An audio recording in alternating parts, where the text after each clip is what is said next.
আমার বাবা একটা মসজিদ দিয়েছেন, এটা আমি চালাই, এটা বেসরকারি। আমার মসজিদে লক্ষ লক্ষ টাকা জমা, আমি ইমামকে বেতন দিই না, সম্মানজনক বেতন দিই না, তাকে বোনাস দিই না, তার থাকার ব্যবস্থা করি নাই।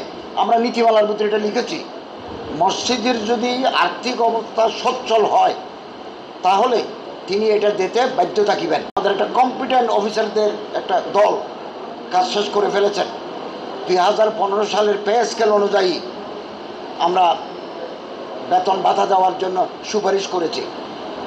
সরকারি মসজিদ বেশি নাই, সবগুলো বেসরকারি, স্বায়ত্তশাসিত, অর্ধস্বায়ত্তশাসিত কর্পোরেট মসজিদ।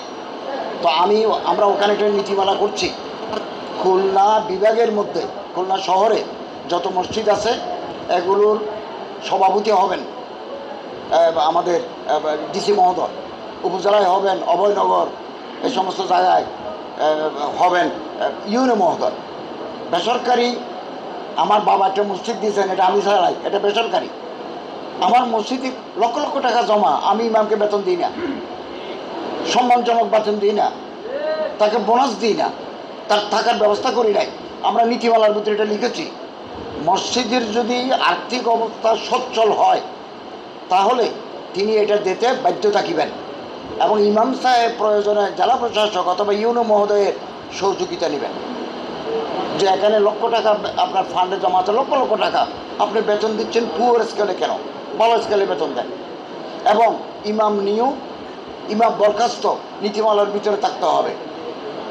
মসজিদের সভাপতির ইচ্ছা হলো নামাজ পড়াও, সভাপতির মন খারাপ হয়ে গেল চলে যাও, এভাবে যেন না হয়। চাকরির জন্য একটা মিনিমাম নিশ্চয়তা থাকে।